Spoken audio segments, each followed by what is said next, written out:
Professor صاحب، آپ نے ایک دفعہ کہا تھا کہ تشکیل پاکستان کے تھوڑا ہی عرصہ بعد آپ کو کمیونسٹ قرار دے دیا گیا، یہ کیسے ہوا تھا؟ آپ تو شروع سے کہتے چلے آ رہے ہیں کہ قرآن کی روشنی میں نہ کوئی کمیونسٹ مسلمان ہو سکتا ہے اور نہ ہی کوئی مسلمان کمیونسٹ، پھر آپ کو کمیونسٹ کیسے قرار دے دیا گیا؟ جیسے مجھے کافر قرار دے دیا گیا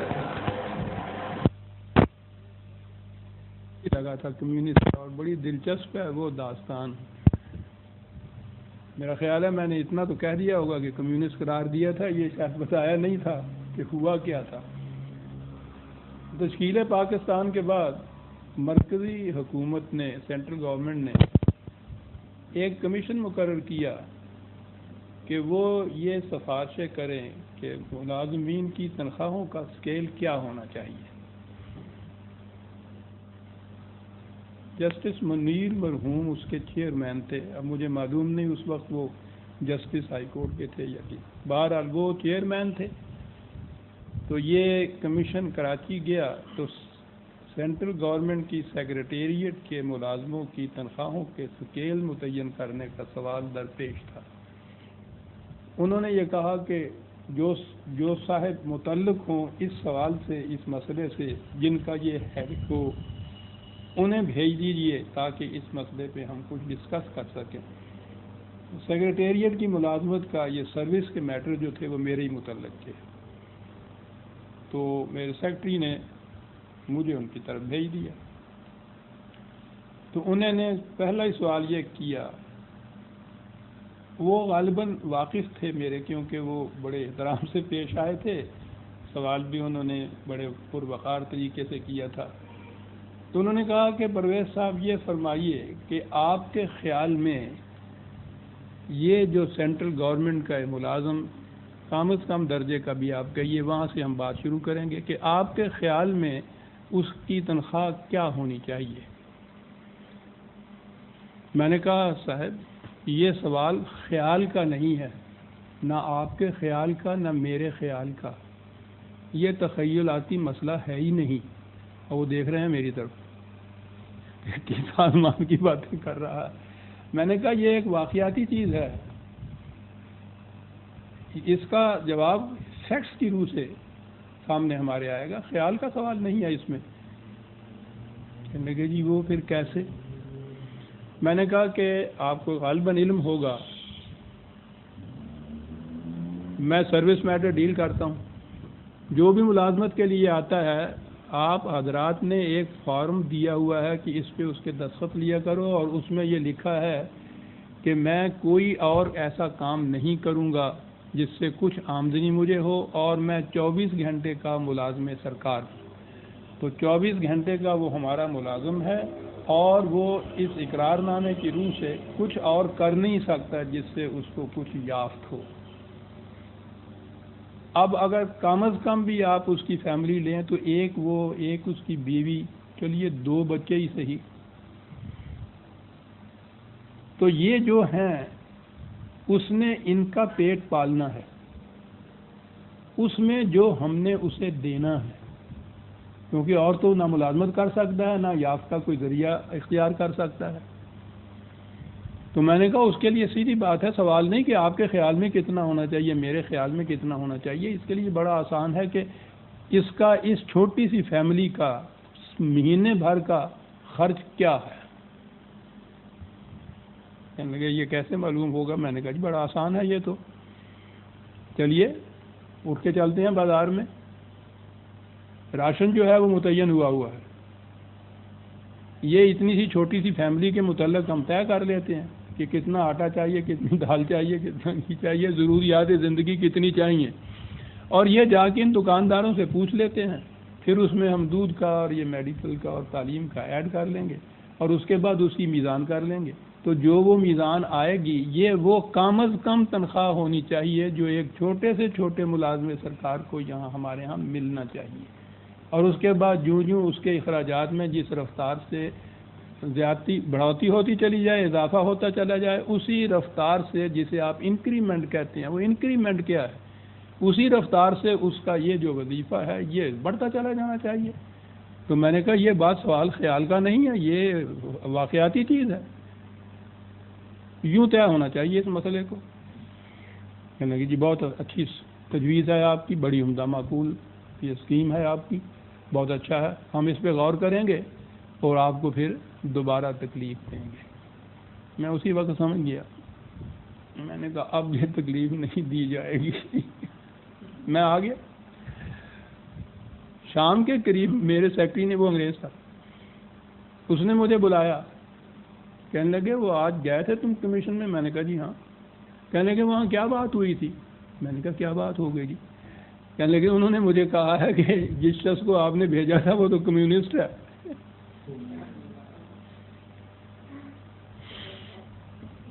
کہنے لگا کیا کیا تھا تم نے وہاں, کمیونسٹ بنے ہوئے ہو؟ تو میں نے بتایا جی تھی اتنی سی بات تھی جو میں نے ان سے کہی تھی, اب معلوم نہیں کیا. تو اس نے بھی کہا کہ پھر یہ کمیونزم نہیں تو اور کیا ہے. میں نے کہا اگر یہی کمیونزم ہے نا تو پھر میں آپ سب کمیونسٹ ہونے چاہیے یہاں سب. مجھے یا یہ بتا دیجیے اس کا جواب کیا ہے کہ جس کو آپ نے ملازم رکھا ہے اور ملازمت کہیں کر نہیں سکتا اور ذریعہ آمدنی کوئی اس کا ہے نہیں, یہ کم از کم فیملی ہے اس کی, شام کے بچے تو وہ ہے نہیں کہ مٹی کھا کے گزارا کریں گے. اگر ہم انہیں نہیں دیں گے تو پھر وہ کوئی اور طریقے اختیار کریں گے. یہ آپ نہ دیجئے جو میں کہہ رہا ہوں, کمیونسٹ کی بات نہ مانیے. اور اس کے بعد 6 مہینے کے بعد میں نے کہا آپ کو اینٹی کرپشن ڈپارٹمنٹ کھولنا پڑے گا یہاں, اور پھر یہ سلسلہ چل سو چل. نہ آپ یہ علاج کریں گے جو آج کہہ رہے ہیں کیونکہ یہ تو کمیونسٹوں کا کہہ دیا نا آپ نے, نہ اس مسئلے کا حل ہوگا کوئی. وہ حل پھر آپ تلاش کریں گے اور اسے آپ خلاف قانون قرار دیں گے اور چلے گا یہ قصہ شروع سے آخر تک. وہ مسکرایا, کہنے لگا تمہاری یہ باتیں کون سنے گا؟ میں نے کہا میرا سوال نہیں ہے یہ کہ میری سنے گا یا نہیں, مجھ سے پوچھا گیا تھا تو میں نے جواب دیا. میں نے آج خود تو کچھ نہیں کہا. چنانچہ پھر مجھے دوبارہ نہیں بلایا گیا. تو پھر یہ 60 روپے مہینہ جی ان کی اسکیل جو تھا منیمم مقرر کیا گیا, اور شاید 2 روپے سال کے اس کی ترقی تھی. جی ہاں, اور 120 پر ختم ہو جاتا تھا. 30 سال کی ملازمت کے بعد 120 روپے. وہ نتیجہ اس کا یہ کہ 6 مہینے بھی نہیں, اس سے بھی پہلے اینٹی کرپشن ڈپارٹمنٹ جو تھا یہ کھولنا پڑا. تو یوں میں یہاں سب سے پہلے کمیونسٹ قرار پایا تھا.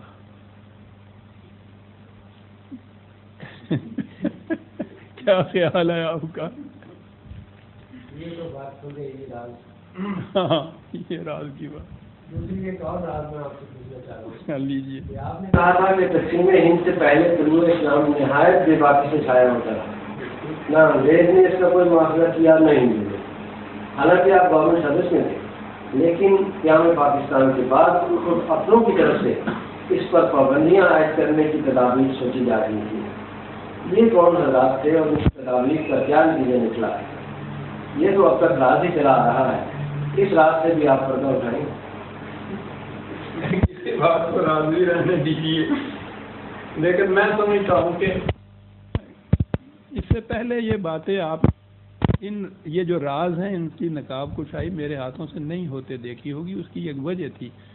آج میں اس لیے اس چیز کو بیان کر رہا ہوں کہ وہ جو حضرات اس میں ملوث تھے یا اس سے متعلق تھے وہ اب دنیا میں نہیں ہیں, یہاں سے جا چکے ہیں. اس لیے یہ بات جو ہے یہ کہنے میں کوئی بات نہیں ہونا چاہیے. یہ کون حضرات تھے اور یہ کیا واقعہ تھا, اس افسانے کی تمہید جو ہے وہ اس سے زیادہ دلچسپ ہے ڈاکٹر صاحب, جو وہ واقعہ ہے. اور میں سمجھتا ہوں کہ آپ اس سے معذور ہو جائے اگر میں وہ تمہید بھی پیش کروں اور پھر اس کا شان نزول بھی عرض کروں. یہ واقعہ ہے صدر ایوب خان مرحوم کے دور کا, اور مقام ہے ایوان صدر, پریزیڈنشل ہاؤس. میں پہلے عرض کر دوں کہ صدر مرحوم, میں کیا عرض کروں, تعلقات ان سے کہوں, مراسم کہوں, وہ بہرحال میرے ساتھ شفقت سے پیش آتے تھے. وہ میری قرآنی فکر سے اپنے سین سی ہونے سے بہت پہلے سے متمسک تھے اور اپریشیٹ کیا کرتے تھے, اور بعد میں تو پھر انہوں نے اسی بنا پہ ایسے تعلقات رکھے جیسے میں اب عرض کروں گا جرات کے ساتھ کہ احترام کے ساتھ وہ ہمیشہ پیش آیا کرتے تھے مجھے. مجھے ان کی سیاست سے اس وقت گفتگو کرنا مقصود نہیں ہے. میں اتنا ضرور عرض کروں گا، اور میں سمجھتا ہوں کہ یہ فریضہ ہے یا اس کا اعتراف کرنا میں سمجھتا ہوں میرا ذمہ ہے، کہ انسان کی حیثیت سے میں نے انہیں بڑی عظیم شخصیت پایا تھا.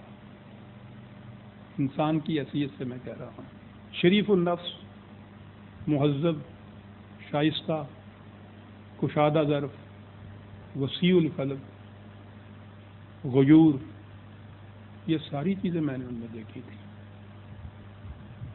ان کی اس شرافت نفس کے متعلق میں سمجھتا ہوں کہ اس محفل میں آپ حضرات سے اجازت لے کے بات کروں گا. ایک چھوٹی سی بات میں ایک دن بیٹھے ہوئے، یعنی میں جب جاتا تھا تو میں یہ عرض کر دوں کہ ان کے جو اس کے بعد وہ ADC وغیرہ ہوتے تھے، جنہوں نے اپائنٹمنٹ لوگوں کو دینی ہوتی تھی، انہوں نے پہلے سے طے کر لیا تھا کہ آج وہ وہاں علامہ صاحب مجھے کہتے تھے، یہ لوگ بھی علامہ صاحب کہتے تھے، وہ کہتے تھے کہ لو بھائی اب علامہ صاحب گئے اندر، جو بعد کی اپائنٹمنٹس ہیں آج کی ان کو تو کینسل کر دیجیے. وہ اتنی یہ گفتگو ہوتی تھی. سیاست تو سوال نہیں ہے، میرا موضوع ہے، میرا مشن ہے، اس سے ان کو دل بستی تھی. خیر لمبی باتیں ہوا کرتی تھی. ایک دن ایک ایسے شخص کا ذکر آ رہا تھا کہ جس نے واقعی پاکستان کو بھی بڑا نقصان پہنچایا تھا، اسلام کو بھی بڑا نقصان پہنچایا تھا، اور ایسی باتیں وہ کر رہے تھے جن سے بڑا دل دکھ جاتا ہے. ان کا بھی دل دکھا ہوا مجھے نظر آتا تھا. وہ غصے میں آ گئے، تو غصے میں آنے کے بعد کہنے لگے کہ یہ دیکھیے نا کہ یہ دلال کیا کرتا ہے. یہ تو کہہ دیا انہوں نے. میں نے دیکھا، آپ کو معلوم ہے بڑے سرخ و سفید خوبصورت ولی جوان تھا، ان کا چہرہ فق ہو گیا، رنگ زرد ہو گیا. کہنے لگے علامہ صاحب مجھے معاف کر دیجیے. غصے میں نادانستہ ایک لفظ میری زبان پہ آ گیا. اگرچہ ہم پٹھانوں کے ہاں یہ چیز کچھ تقیہ کلام سا ہے، معیوب ہی نہیں سمجھا جاتا، لیکن ہمارے ہاں یہ کچھ بھی ہو، آپ کی موجودگی میں اس قسم کا لفظ میری زبان پہ نہیں آنا چاہیے تھا. مجھے معاف کر دیجیے گا. بڑی بات تھی.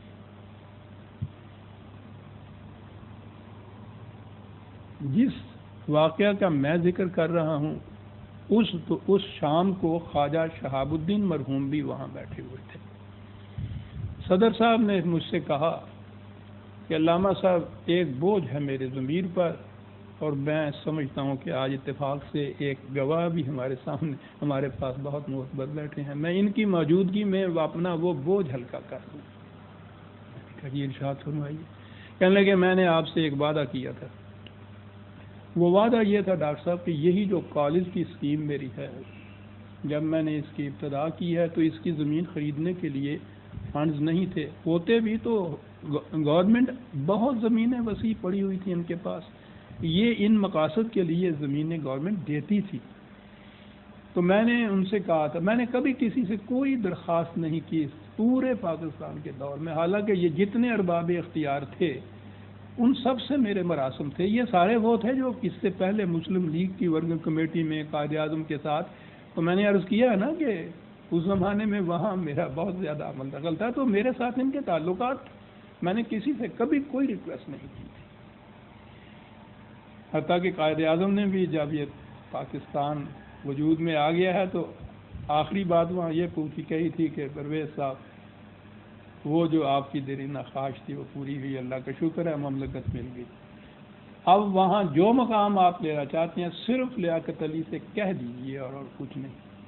میں نے کہا جی آپ کا شکریہ، میرا مقام متعین ہے، میں جس کرسی پہ یہاں بیٹھا ہوا ہوں یہی کرسی وہاں ہوگی اور کرسی پہ جا کے بیٹھوں گا.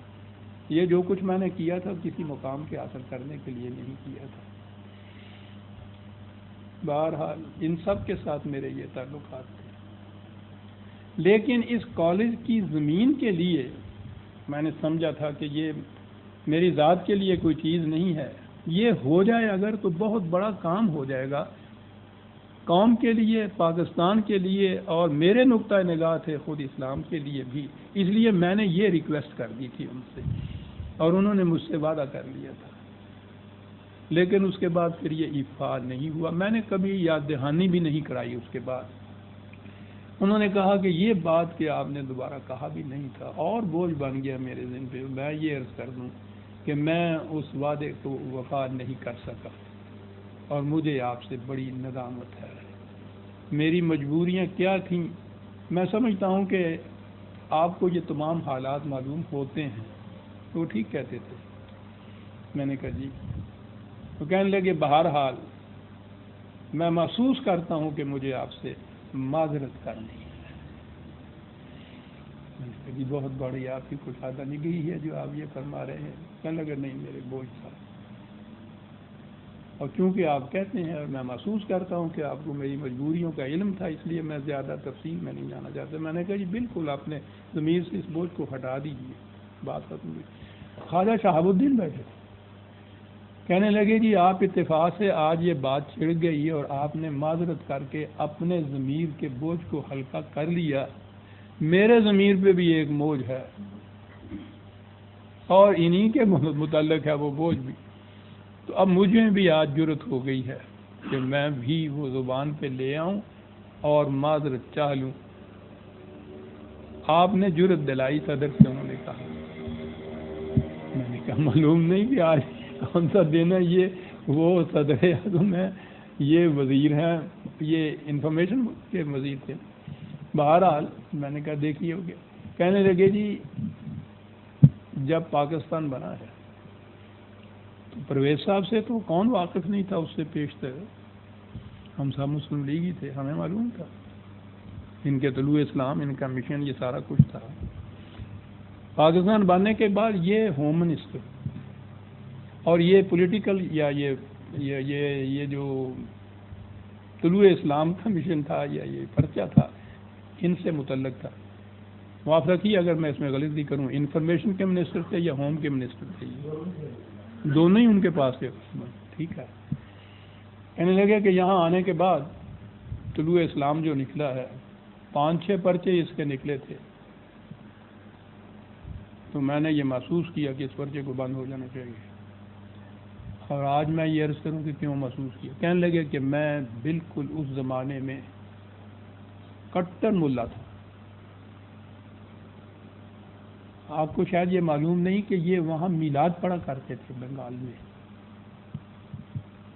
تو کہنے لگے یعنی انہوں نے یہ کہا کہ میں کٹر ملا تھا اور مجھ پہ اتنا اثر تھا، اور پھر اتنا اثر ڈالا گیا ان کی طبقے کی طرف سے کہ آپ اس اثر کی وجہ سے نہ سمجھیے، میں خود محسوس کرتا تھا کہ یہ اسلام کے خلاف جو کر رہا ہے۔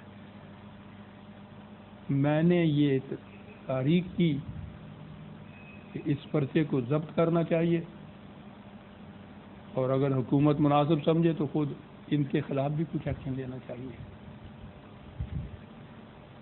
کیونکہ تحریک ایک وزیر کی طرف سے تھی، اس لیے یہ گئی پرائم منسٹر کے پاس بھی، لیاقت علی کے پاس، اور یہ کیبنٹ میں بھی ایشو ڈسکس ہوا، کیونکہ ان کی ذات اور یہ طلوع اسلام کوئی ایسی معمولی چیز نہیں تھی کہ کوئی ایک وزیر یا وزیر اعظم بھی فیصلہ کرتا۔ انہوں نے کہا یہ کیبنٹ میں پیش ہو، کہنے لگا کیبنٹ میں پیش ہوا۔ قریب ہر ایک نے مخالفت کی میری تجویز کی۔ خود لیاقت علی خان نے مرحوم نے یہ کہا کہ آپ تمام احباب حضرات جانتے ہیں اس شخص کو، یہ بہت قانون کے، یہ بڑے امن پسند ہیں اور قانون کے بے حد پابند ہیں، اور یہ وجہ تھی کہ انگریز اور ہندو ان کے خلاف کوئی ایکشن نہیں لے سکا تھا کہ یہ قانون سے ذرا ادھر ادھر نہیں ہٹتے تھے۔ سروس میں رہتے ہوئے ان کے اوپر دوہری پابندیاں عائد ہوں گی، سروس کے قوانین کی بھی پابندیاں جو ہیں۔ بہت اچھا جی۔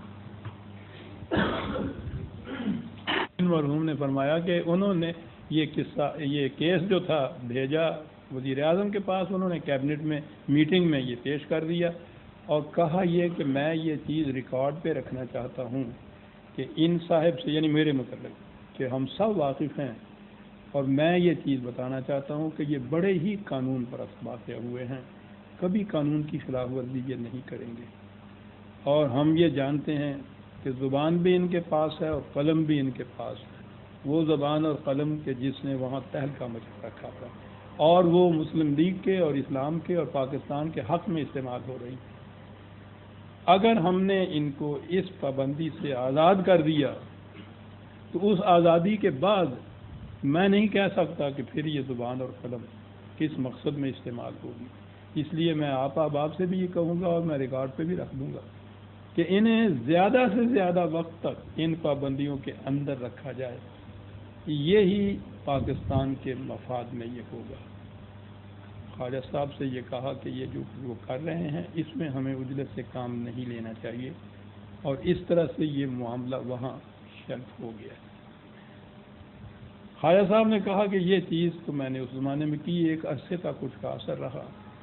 اس کے بعد آہستہ آہستہ جب میں نے طلوع اسلام کو پڑھنا شروع کیا اور ان کا اور لٹریچر دیکھنا شروع کیا تو میں نے محسوس کیا کہ اگر یہ میری تحریک یا میری تجویز کہیں وہاں کامیاب ہو جاتی تو یہ کتنا بڑا جرم اور گناہ تھا جس کو مجھ سے سرزد ہو جاتا، ملک اور قوم کن کن چیزوں سے محروم رہ جاتا.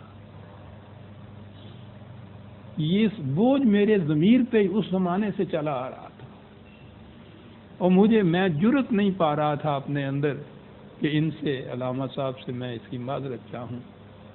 لیکن اثر اس کا یہ تھا کہ اس تمام دوران میں خواجہ شہاب الدین ہی وہ منسٹر تھے کہ جنہوں نے طلوع اسلام کنونشن کے ایک سیشن کی صدارت کی تھی، اور اس صدارت میں جو انہوں نے وہ خطبہ صدارت دیا تھا وہ ایک یادگار چیز ہے، جس میں انہوں نے یہ کہا تھا کہ غنیمت سمجھنا چاہیے ہمیں اس شخص کے وجود کو یہاں، جس کی وجہ سے یہاں صحیح اسلام روشن ہے اور اس پاکستان کی نظریات کی سرحدیں جو ہیں ان کو استحکام حاصل ہے. اس کی وجہ سے اس خطبے وغیرہ میں انہوں نے کہا. کہنے لگے کہ یہ بات ابھی تک میں نے ان سے نہیں کہی تھی کہ مجھ سے کیا جرم سرزد ہو گیا تھا. آج صدر سے کہا کہ آج آپ نے یہ بات کہی ہے، معذرت تو مجھ میں جرأت پیدا ہو گئی. اور انہوں نے بڑے ہی نہایت شریفانہ انکسارانہ انداز سے مجھ سے یہ کہا کہ پرویز صاحب کہ مجھے اس جرم کی معافی دے دیجئے. وہ بڑی شریف النفس وہ شخص بھی تھا تاکہ میں خدا کے حضور سرخرو جاؤں. اور اٹھ کے انہوں نے مجھے میرے ماتھے کو چوم لیا. تو میں نے بھی بہرحال معذرت میں جو کچھ کہنا تھا یہ کہا. تو یہ تھا جی پاکستان بننے کے بعد وہ تجویز جو یہاں آ کے ہوئی تھی، اور اس طرح سے وہ برومند نہ ہوئی، کامیاب نہ ہوئی. اور یوں یہ میرے علم میں تو یہ باتیں آ جایا کرتی تھیں، کوئی چیز بھی ایسی نہیں تھی کہ جو مجھ سے راز میں رہے. لیکن میرا قاعدہ یہ ہے کہ جب تک کوئی چیز قاعدے کی روح سے میرے علم میں نہ آئے میں اسے زبان پہ نہیں لایا کرتا. اس تمام دوران میں بھی یہ چیز حالانکہ میرے علم میں تھی، خواجہ شہاب الدین وہاں موجود تھے، میں وہاں ان کے ماتحت بھی ملازم تھا، میں اسسٹنٹ سیکرٹری تھا انہی کی منسٹری میں. لیکن میں نے اس تمام عرصے میں کبھی ایک لفظ میں زبان تک نہیں لایا کہ آپ نے یہ کیا کیا تھا اور کیا کہا. اس دن انہوں نے خود کہا تو میں نے کہا کہ اب میں خواجہ صاحب اس کا حق رکھتا ہوں کہ اگر اجازت ہو تو کبھی کس کا ذکر بھی کروں. کہنے لگے کہ میں نے جب یہ بات آپ سے کہی ہے تو یہ اب آپ کی بات ہو گئی، لیکن میں نے اس کے بعد بھی یہ بات کہی سے نہیں کی، نہ وہ صدر مرحوم کے متعلق نہ خواجہ صاحب کے متعلق. آج آپ نے اس محفل میں یہ ان رازوں سے پردہ اٹھانے کے لیے مجبور میں نے کیا تو میں نے یہ عرض کیا کہ یہ چیز تھی جو یہاں آنے کے بعد ہوئی. بہرحال اور اطراف سے اور گوشوں سے جو کچھ ہوا اس کے متعلق تو مجھے افسوس نہیں. یہ چیز اگر یہ ہو جاتی تو مجھے اس کا افسوس ہوتا کہ یہ اپنوں کی طرف سے ہو گیا. تو یہ تھی وہ چیز. ڈاکٹر صاحب فرمائیے. ہاں کوئی اور سوال؟ صاحب ہم دیکھتے ہیں کہ تحریک پاکستان کے دوران میں مسلم لیگ یا یوں کہیے کہ قائد اعظم کے ساتھ وہی طبقہ تھا جسے انگریز پرست یا عوامی الفاظ میں ٹولی کہا جاتا ہے. اس کی کیا وجہ تھی؟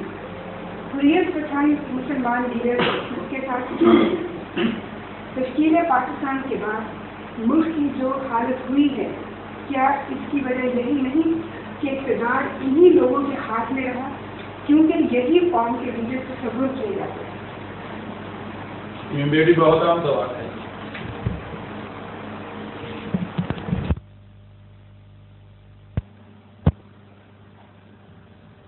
مسلم لیگ کی تاریخ مسلم لیگ کا وجود تو 1907 سے تھا، بلکہ اس سے 6 سے بھی، لیکن اس کو تاریخ کی شکل میں آئے ہوئے 1935 کہہ لیجئے 36 کہہ لیجئے جب قائد اعظم آئے ہیں اور انہوں نے اس جذبے مرتبہ میں جان ڈالی ہے۔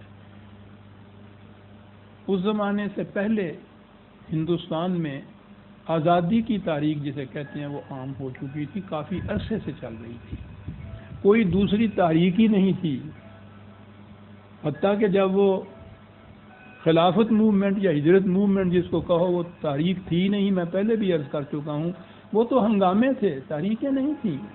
اس کے بعد وہ ہنگامے بھی الگ مسلمانوں پہ نہیں رہے تھے، ایک ہی تاریخ تھی جسے آزادی کی کہیے، کانگریس اس کی علم بردار تھی۔ یہ جتنے لوگ جسے آپ نے حریت پسند کہا ہے، ٹھیک ہے ان میں حریت پسند بھی تھے، بیشتر شورش پسندی تھے، ہنگامہ پرور تھے، لیکن یہ جتنے اس قسم کے لوگ تھے وہ سارے اس کانگریس کی طرف چلے گئے تھے۔ قائد اعظم نے جب اسے تاریخ کی شکل دی 1935 میں اکثر و بیشتر کہا کرتا ہوں کہ ہماری بد نصیبی یہ ہے کہ تاریخ پاکستان کی کوئی مستند تاریخ وجود میں نہیں آئی۔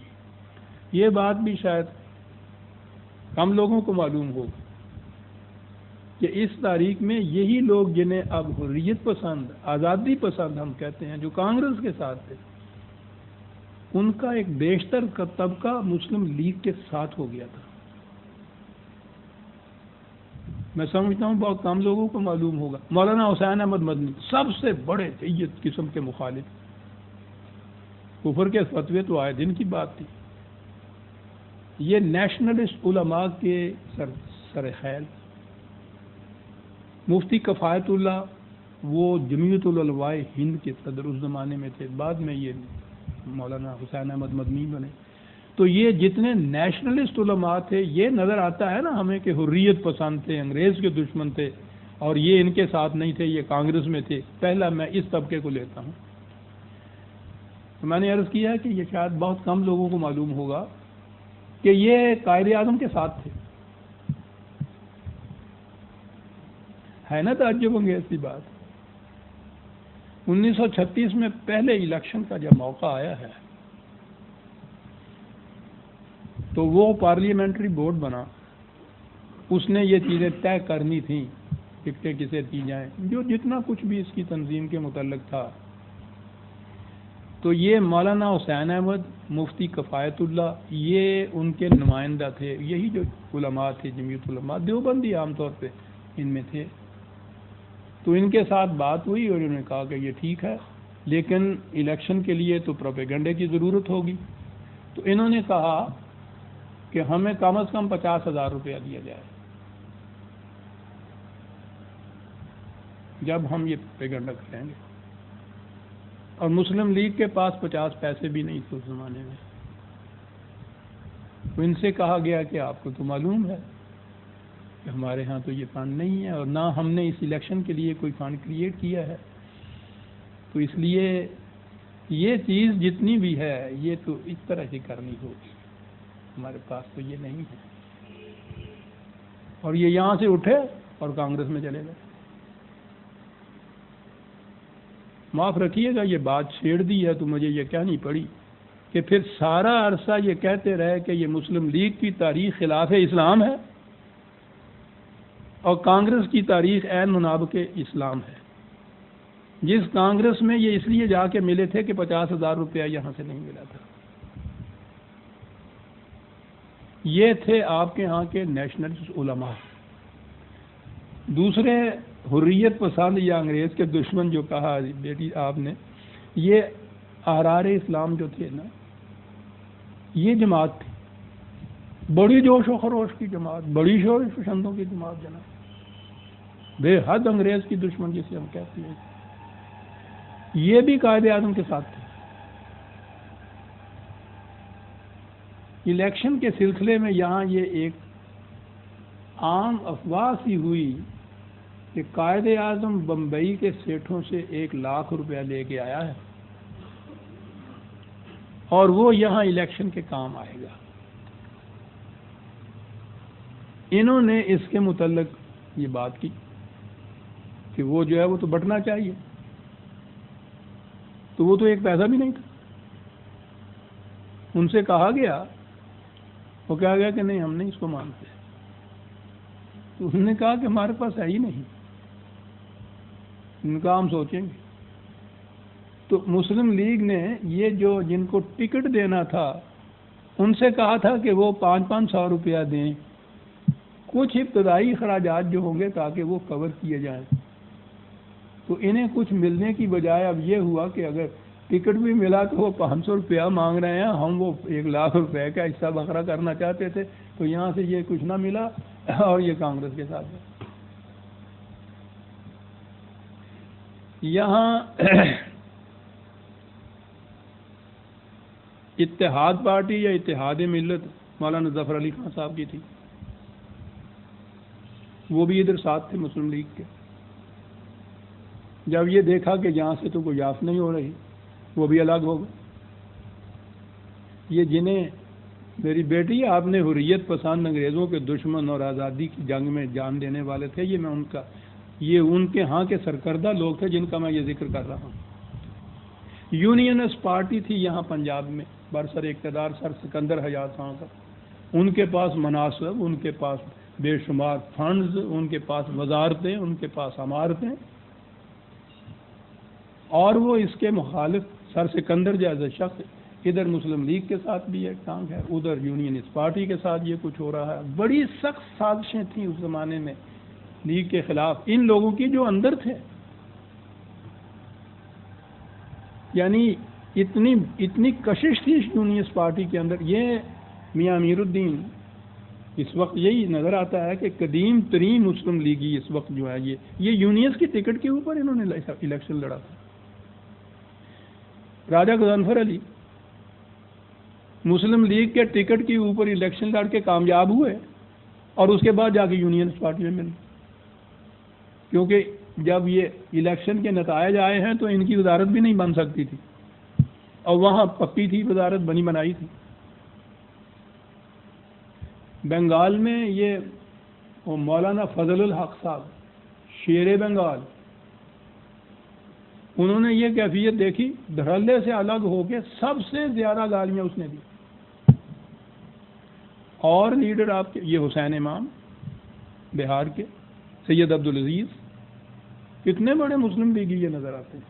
یہ سارے تھے جو ساتھ تھے اور اس الیکشن کے ایشو کے اوپر یہ الگ ہو گئے، مخالف ہو گئے تھے. تو آپ کو معلوم ہے وہ الیکشن جو تھا اس میں تو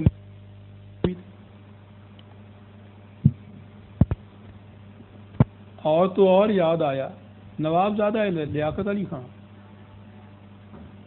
جو میں کہنے لگا ہوں اگر پہلے آپ کو یہ تاریخی واقعہ معلوم نہیں تو واقعی آپ کی آنکھیں کھلی رہ جائیں گی. مسلم لیگ کے یہ سیکٹری، اور مسلم لیگ کے مقابلے میں یہ نیشنل ایگریکلچر پارٹی تھی، انہوں نے اس کے ٹکٹ کے اوپر الیکشن لڑا تھا.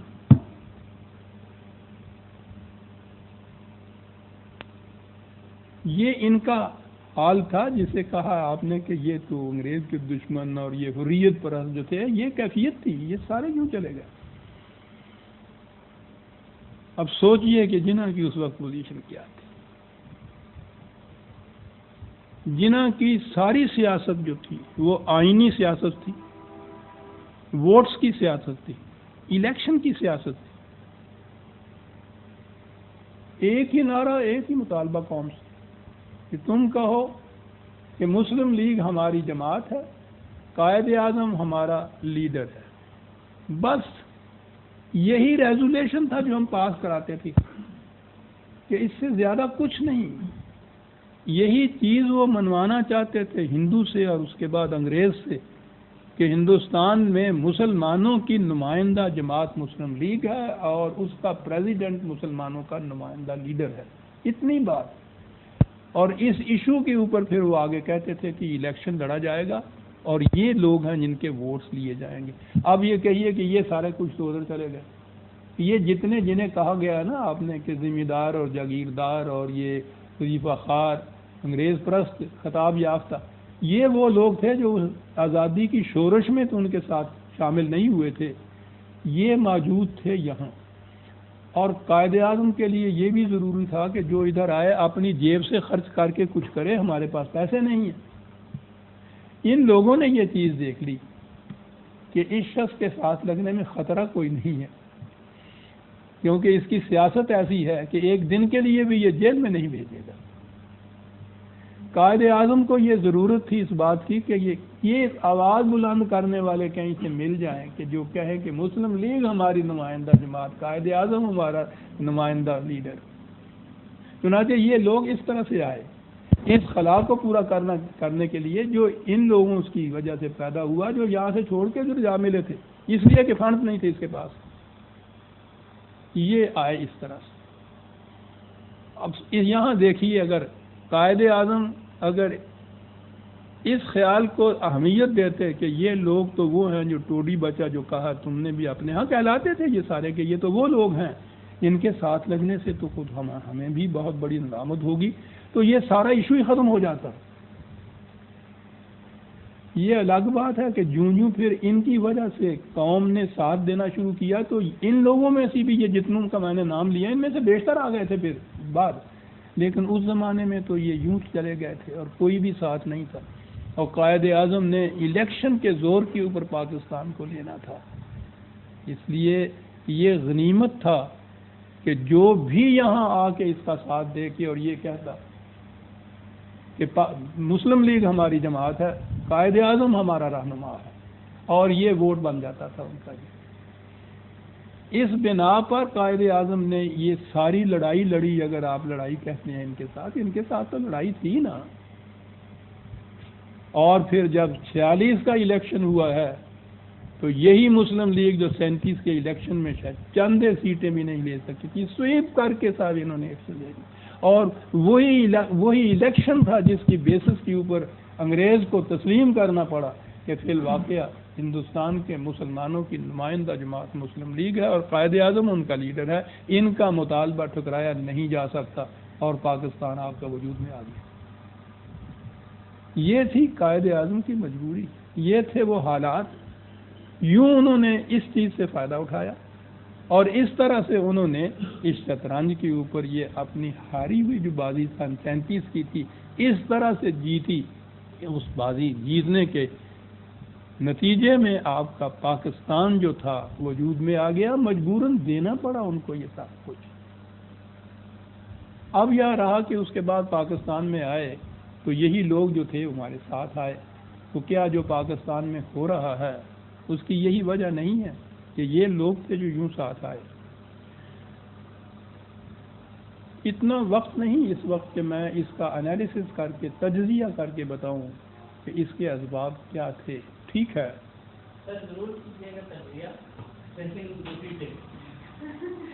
شکریہ.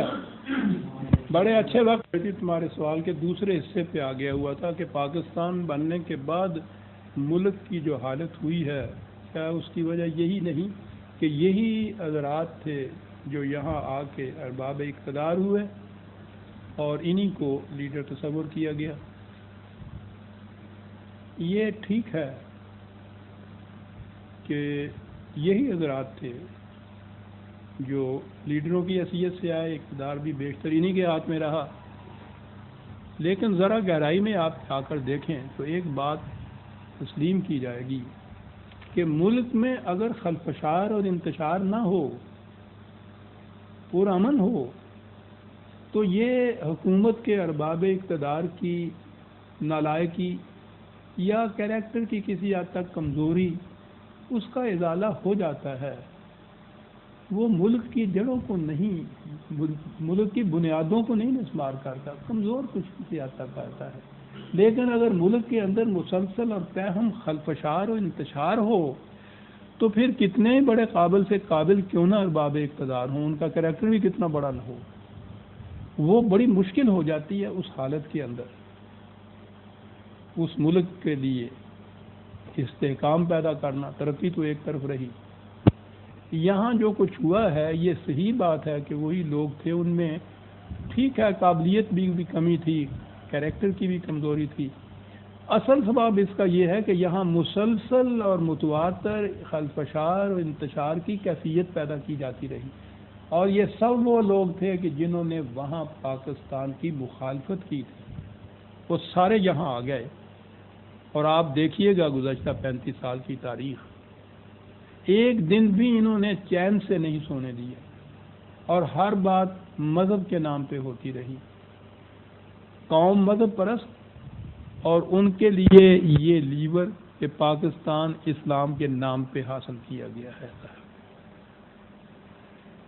تو جیسا میں نے کسی ایک نشست میں یہ ایک سوال کے جواب میں یہ کہا تھا کہ جب یہاں آ کے انہوں نے کہا کہ اسلام کے نام پہ حاصل کیا گیا تھا اور ہم اسلام کو نافذ کریں گے، تو کوئی پوچھنے والا اس وقت یہ نہیں تھا کہ کون سا اسلام تھا، کیونکہ یہ اسلام کے دو تصور ہی تو تھے جن میں وہاں آپس میں مخاصمت تھی، جن میں آپس میں وہاں جنگ تھی.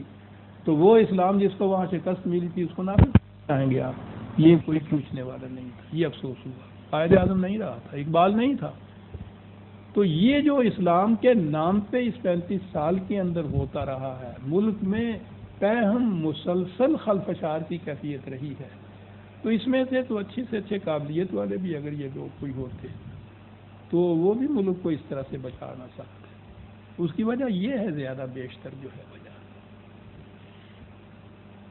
یہ ان کا ادھر آنا جو ہے وہ یہ اس چیز کا غماز ہے، جیسا میں نے کہا تھا کہ وہ انتقام لینا چاہتے تھے اپنی شکست کا. اور آج تو یہ بات اور بھی نکھر کے آئی کہ جب وہ پہلے یہاں تھے اور یہاں سے نکل کے وہاں گئے اور وہاں جا کے پھر یہ کہا کہ خلاف اسلام ہے، اور پھر یہ کہا کہ بنا بھی لوگے کوئی چل نہیں سکے گا، 4 دن نہیں چلنے پائے گا، یہ سارا کچھ کہا ہوا. تو یہ جو چیز کبر نفس ہوتا ہے، ایگو انسان کا جو ہوتا ہے، یہ بڑی نامراد چیز ہے صاحب. یہ سارا وہ ہے کہ ہم نے کہا تھا کہ یہ چل نہیں سکتا، یہ کامیاب نہیں ہو سکتا، تو اس کے بعد ہم دیکھیں گے کیسے کامیاب ہوگا. اور اس کے لیے ایک ہی حربہ یہ ہے کہ اسلام کے نام کے اوپر یہاں ہر وقت خلفشار پر اہم وجہ. یہ خلفشار ہے جو ملک کو تباہ کرتا ہے. حقیقت میں تقریب اس سے ہوتی ہے. تعمیر کی رفتار میں کم سستی آ جاتی ہے امن کے زمانہ اگر ہو، لیکن تقریب نہیں اس میں ہوتی. انتشار جو ہے ملک کے اندر وہ تو ایک قدم بھی تعمیر کی طرف نہیں اٹھنے دیتا. یہ وجہ تھی بیٹی. شکریہ. آپ سوال جی. ہماری آنکھوں کے سامنے ایک ایسا انقلاب رونما ہوا ہے جس کی مثال طریق عالم میں نہیں ملتی. یہودی حکومت یہودی قوت کے اعتبار سے دنیا کی کمزور ترین قوم تھی. مملکت تو ایک طرف، انہیں کہیں رہنے کے لیے ٹھکانہ بھی میسر نہیں تھا. کل کی بات ہے، انہوں نے دوسروں کی زمین کے ایک چھوٹے سے ٹکڑے پر اپنی مملکت قائم کی، جس کے ارد گرد مسلمانوں کی بڑی بڑی مملکتیں قائم ہیں. اس چھوٹی سی مملکت نے چند سالوں کے عرصہ میں اس قدر قوت فراہم کر لی ہے کہ مسلمانوں کی تمام مملکتیں اس کے سامنے لرزاں و ترساں نظر آتی ہیں. حال ہی میں انہوں نے فلسطینیوں کے ساتھ جو کچھ کیا ہے، اسے روکنے کے لیے کوئی ایک ہاتھ بھی نہیں اٹھ سکا. ایک قرآنی مفکر کی حیثیت سے آپ بتائیں گے کہ اس کی وجہ کیا ہے؟ نیز یہ کہ مسلمانوں کی ذلت اور پستی کے ان گھروں سے نکل جانے کی کوئی صورت بھی ہے؟ صاحب بڑی مفتی ہے، آپ نے پکڑی. تو کہوں جسے کہا جاتا ہے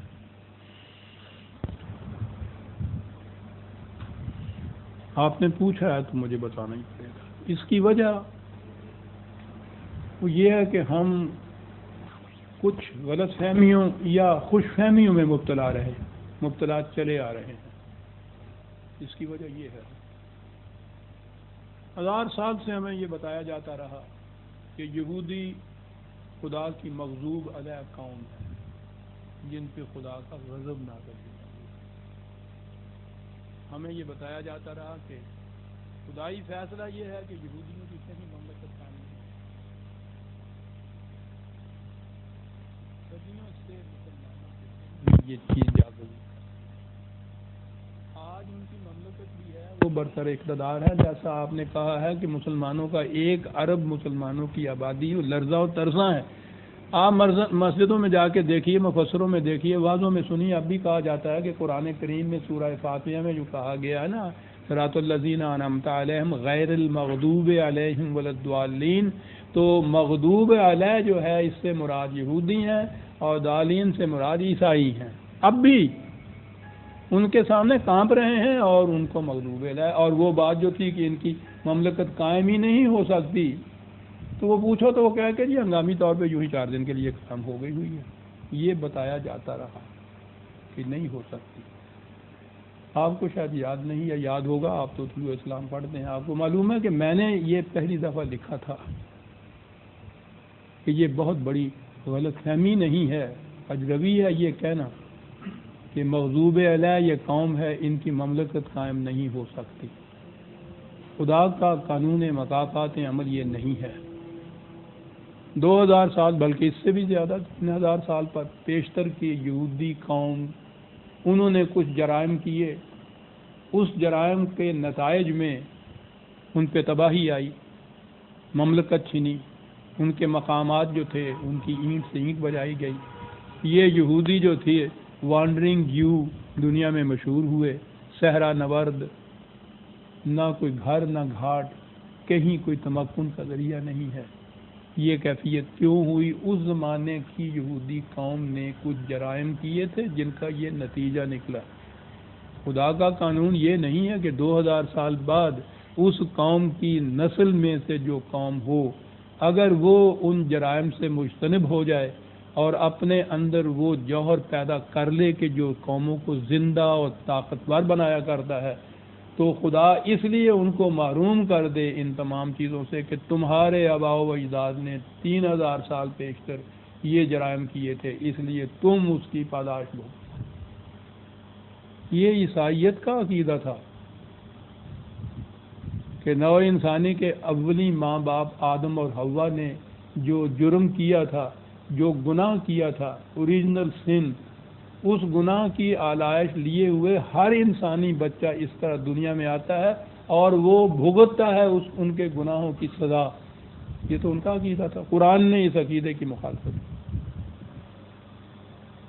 قرآن نے جب یہ کہا کہ یاد رکھیے کہ 2000 سال پہلے کی، یعنی مسلمانوں نے یہ کہا کہ 2000 سال پہلے کے جو جرائم تھے ان کی پاداش آج کے یہودی بھی خدا کے قانون، بالکل غلط ہے یہ چیز۔ قرآن یہ کہتا ہے کہ ہر قوم، اس کی ہر نسل جو کچھ وہ کرتی ہے اس کا نتیجہ اس کے سامنے آتا ہے۔ وہ یہ کہتا ہے کہ تمہارے ہاں کے آباء و اجداد اگر ایسے کام کر گئے جو جنت کا کہ اہل ان کو بناتا تھا، تو اس لیے تم جنت میں نہیں چلے جاؤ گے کہ تمہارے آباء و اجداد نے یہ کیا۔ تو اس کے ساتھ ہی پھر یہ بھی بات ہوئی کہ اگر کسی قوم کے آباء و اجداد اس قسم کے جرائم کے مرتکب ہوئے تو ان کے آنے والے اخلاق جو ہیں محض اس بنا پر ان نعمات سے محروم نہیں کر دیے جائیں گے کہ ان کے آباء و اجداد نے یہ کیا تھا۔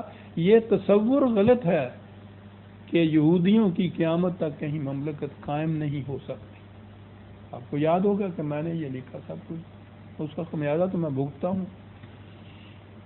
کہ ساری روایات حدیث یہ کہتی ہیں، تفاسیر یہ کہتی ہیں، اور یہ اجماعی امت ہے اور مسلسل اور متواتر چلا رہا ہے اسلاف کا عقیدہ۔ یہ کل کی ابھی بات ہے، اور اس کے بعد پھر وہ ایسی مملکت انہوں نے قائم کی ہے جیسا آپ نے فرمایا کہ یہ 90 کروڑ یا 1 ارب کی مسلمان آبادی مراکش سے لے کے انڈونیشیا تک ایک بحر ذخار ہے جو موجیں مار رہا ہے۔ یہ مسلمانوں کی آبادی، اور ان کے اندر انہی کی سرزمین میں ایک چھوٹے سے ٹکڑے پر انہوں نے ایک حکومت قائم کی، مملکت قائم کی، کل کی بات ہے۔ اور آج ان کی یہ کیفیت ہے جیسا کہ یہ ہے کہ واقعی کل ہی جو کچھ ہوا ہے اس ہاتھ کو روکنے کے لیے ایک ہاتھ نہیں اٹھا۔ تو پہلی خوش فہمی یا غلط فہمی تو یہ تھی جو یہودیوں کے متعلق ہمارے ذہنوں کے اندر پسائی گئی کہ ان کی مملکت قائم نہیں ہو سکتی، ورنہ جب پہلے ہی انہوں نے وہاں جا کے کچھ قدم جمائے تھے، ذرا بھی دور نگہی ہوتی سیاسی طور پہ ان کی، تو یہ سمجھ لیتے کہ یہ اتنے بڑے وسیع سمندر کے اندر یہ اتنا چڑیا جتنا جو ایک جزیرہ ہے یہ کیوں قائم کرایا جا رہا ہے؟ یہ سپر پاور یا امریکہ وغیرہ ہی سمجھی، جتنی یورپ کی پاور امریکہ وغیرہ سارے ان کے پیچھے تھے، یہ کیوں کر رہے ہیں یہودیوں کے ساتھ؟ یہ چیز کسی نے نہ کہی۔ یہ اقبال کی نگاہ دور راستی جس نے یہ کہا تھا کہ فرنگ کی رگے جاں پنجہ یہود میں ہے۔ یہودیوں کو یوں نہ سمجھو کہ ان کے اپنے پاس کچھ نہیں ہے، فرنگ کی رگے جاں پنجہ یہود میں ہے۔ لیکن بہرحال مسلمانوں نے دیکھا کہ یہ یہاں قدم جماتے ہیں اور انہوں نے تو یہ اس کو کچھ اہمیت ہی نہ دی کہ نہیں صاحب ان کی مملکت قائم ہی نہیں ہو سکتی تھا، دیکھتے چلے گئے، قائم کرتے چلے گئے۔ پہلی غلط فہمی تو ہماری یہ تھی۔ دوسری غلط فہمی ہماری یہ ہے کہ ہم نے سمجھا ہوا یہ ہے کہ یہ 90 کروڑ یا 1 لاکھ کی آبادی جو ہے وہ ایک قوم ہے، ایک یونٹ ہے، ایک وحدت ہے۔ ہم نے یہ تصور کر رکھا ہوا ہے، حالانکہ ان میں قدر مشترک صرف مسلمان نام ہے، کوئی اور قدر مشترک نہیں۔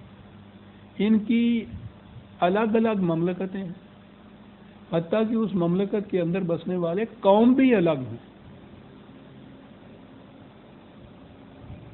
اپنا اپنا قومی مفاد ہی ہے ان کے سامنے۔ ملی جسے آپ کہتے ہیں، امت نہیں ہے آپ کی موجود، حتیٰ کہ یہ ایسی قوم بھی نہیں ہے کہ وہاں سے وہاں تک ایک قوم کی حیثیت ان کی ہو، ایک ارب کی یا 90 کروڑ کی، بالکل نہیں۔ ہم اس غلط فہمی میں ہمیشہ رہتے ہیں۔ اگلی چیز جو ہے وہ یہ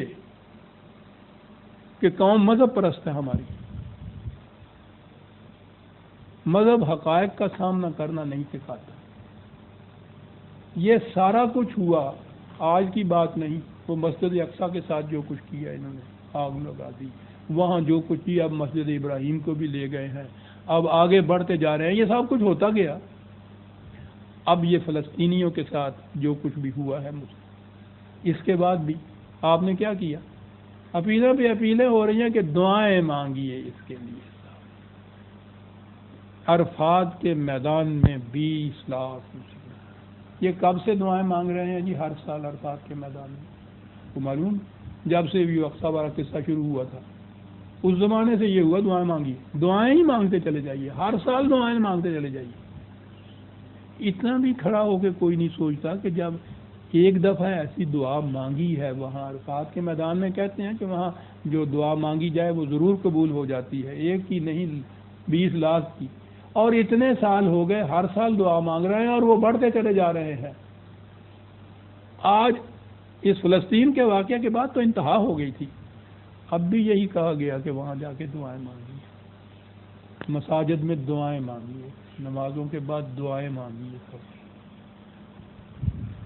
کسی ایک نقطے کے اوپر یہ متفق اور متحد نہیں ہوئے۔ کرنے کی کچھ بات ہے تو یہ کہ یو این او سے التجائیں کیجئے وہاں کہ وہ ریزولیشن پاس کرے ان کے خلاف کچھ کرنے کو، اس لیے کہ یہ ایک قوم نہیں ہے۔ امت تو میں نے عرض کیا کہ یہ بہت بڑی چیز ہے۔ یہ قوم جس کو مسلمان کہا جاتا ہے، اگر یہ امت ہوتی اور قرآن ان کا رہنما ہوتا تو قرآن کا دعویٰ ہے کہ امام للناس یہ ہوتے، واقعی امامت نو انسانی کی لیڈرشپ مین کائنڈ کی ان کے ہاتھ میں ہوتی، اور یہ کوئی محض نظریہ نہیں ہے، خوش فہمی نہیں ہے ہماری، یہ ایک حقیقت ہے۔ اس امت کا منصب، مسلک، نظریہ، گول کیا ہوتا؟ فطرت کی قوتوں کو زیادہ سے زیادہ مسخر کر کے نو انسان کی منفعت کے لیے عام کر دیا جائے۔ اس دور میں جب ساری نو انسانی مختلف قوموں میں بٹی ہوئی ہے اور ہر قوم، ہر گروپ کو ہے برائے معصوم کی تلاش، ہر قوم کی یہ کیفیت ہے، اس قسم کی ایک دنیا میں ایسی قوم اگر ابھرتی کہ فطرت کی قوتیں اس کے پاس ہوتی اور نوع انسانی کی منفعت کے لیے وہ اسے عام کرتی، تو امامت تو نوع انسانی کی اس کے حصے میں آ جاتی، لپک کر دنیا آتی اس کی طرف، اس کو اپنا امام اور اس کو لیڈر مانتی۔ لیکن میں نے عرض کیا کہ یہ تو امت اور قرآن تو ایک طرف رہا، یہ دنیاوی معنوں میں قوم بھی ایک نہیں بنے ہوئے، 90 کروڑ قومیں ہیں، اور قومیں بھی ایسی ہیں کہ جن کے اندر کوئی ٹریٹیز وغیرہ کے ذریعے بھی ایسی چیز کامن نہیں نظر آتی، اگر ہوتی بھی ہے تو کوئی عمل ہی نہیں کرتا اس کے اوپر۔ یہ وجہ ہے، وہ ٹھیک ہے اسرائیل نے اپنے ہاں بڑی تنظیم پیدا کی ہے، بڑی قوت پیدا کی ہے، اور اس کے پیچھے بہرحال ایسی پاورز بھی ہیں، یہ صحیح ہے، لیکن ہم تو اپنی بات کرتے ہیں کہ اپنے اگر یہ کیفیت نہ ہوتی تو وہ اس سے بھی زیادہ قوت حاصل کر لیتے، کبھی یہ کیفیت پیدا نہ ہوتی۔ اب آپ کے ہاں اگلا سوال آتا ہے، مسلمان ساری دنیا کے اندر ایک قدر مشترک تو یہ ہے کہ وہ نام ہے ان کا، یہ دوسری قدر مشترک یہ ہے کہ ہر جگہ یہ جہاں کسی مسلمان سے ملو وہ اپنی حالت کا نوحہ خواں ہوتا ہے، مرثیہ پڑھتا ہے، ذلیل ہے، خوار ہیں، پستی کے گڑھے میں گرے ہوئے ہیں، زوال پذیر ہے، مردہ حالت ہے، ہر ایک یہ کچھ کہہ رہا ہے کہ ٹھیک ہے۔ یہاں سے آپ کہتے ہیں کہ کوئی ہے شکل ان کے نکلنے کی؟ پہلی صورت یہ دیکھنے کی ہوگی کہ یہ ان گڑھوں میں گرے ہوئے کیوں ہیں۔ اب یہ بات چند لفظوں میں کیا عرض کروں، مذہب جہاں کہیں بھی ہے وہ قوم ہمیشہ ذلیل ہوتی ہے، پستی میں ہوتی ہے۔ دین نے میں کہہ رہا، مذہب کہہ رہا ہوں، اسے حقائق کا سامنا کرنا نہیں سکھایا جاتا۔ کچھ عقائد، کچھ نظریات، کچھ رسم و رسوم، کچھ آداب، بس ان کی کاربند وہ ہو جائے تو سمجھتے ہیں کہ کام ہو گیا دنیا۔ اس دور میں زمانے کے تقاضے اب یہ ایسے آ رہے ہیں کہ مذہب آہستہ آہستہ مٹتے چلے جا رہے ہیں، مذاہب کے یہ مٹتے جا رہے ہیں، یا میں کہوں گا کہ مذہب ہی آہستہ آہستہ مٹتا چلا جا رہا ہے۔ 3 سے زیادہ بڑا مذہب پرست سب کا کون سا تھا؟ وہ مذہب بھی بدھ مت جیسا، اور اتنی بڑی قوم، اتنی بڑا ملک، اور وہ وہاں بدھ مت بھی اپنی جو شدید ترین شکل تھی نا، سڑی گلی ہوئی شکل، اس میں تھا وہ۔ کل کی بات ہے یہ۔